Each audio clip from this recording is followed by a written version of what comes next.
Welcome to Fix Your Apps.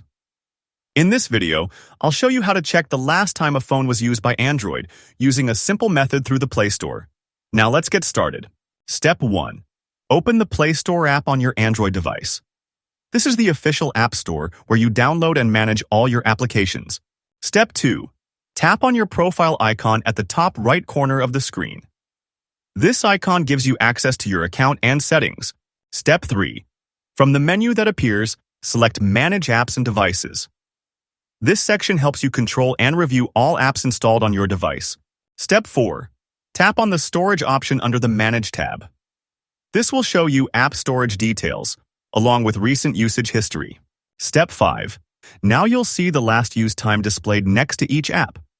This lets you know exactly when each app was last opened on your phone. Thanks for watching. And don't forget to subscribe to Fix Your Apps for more quick and helpful tech tips.